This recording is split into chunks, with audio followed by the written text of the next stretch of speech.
April 26th was a normal day for us. We got a phone call around 8 o'clock.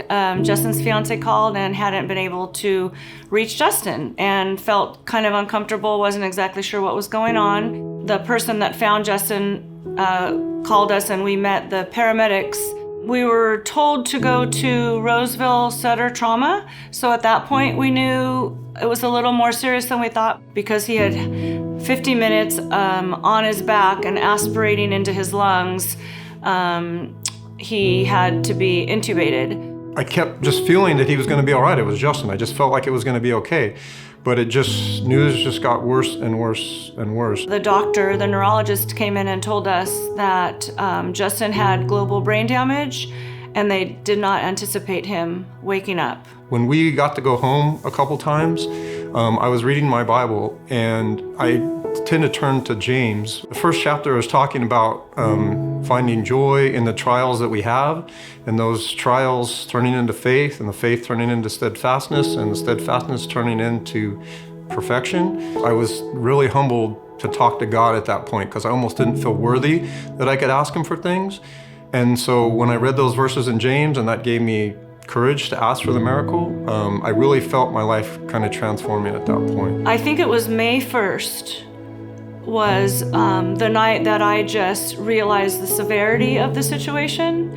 And I'll never forget just raising my hands and praying to God and saying, God, you've given me Justin for 26 years. And if it's his time, I'm giving him back to you, Lord. And I have a peace about it. And I feel like in my life, there have been other things where I've prayed, but that night I really felt like I learned how to pray. It wasn't until the next day that we went back to the hospital and I asked the doctors if I could wash Justin's hair. And I was rubbing his hair and I was praying. It was about 8 a.m.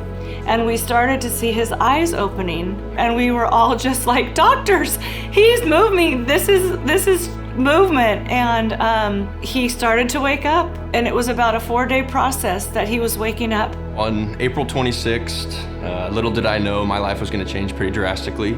I had a vasovagal response, which basically meant I fainted, I hit my head, and little did I know that was going to put me in the ICU for 16 days. When I was waking up, literally couldn't move my body, literally couldn't speak. There was a lot of times where my family was sending me like some worship songs and some Bible verses, and it was just really moving, and it really made me feel like God was working in me. There was a couple times where nurses would walk in, and I'd have tears rushing down my face, and they'd kind of come in frantically like, oh no, what's going on? And I kind of just responded back. I said, no, I'm actually great. I've really never been better. This situation for me has brought my relationship so much closer to Jesus. Instead of praying in the morning, praying at night, I have to depend on him all day long. For me to go through it with Justin, I mean, not saving anybody, but I can't imagine losing my son. I should have known that him giving me his son to die for my sins was enough to live for him. This is the only thing that truly satisfies our soul.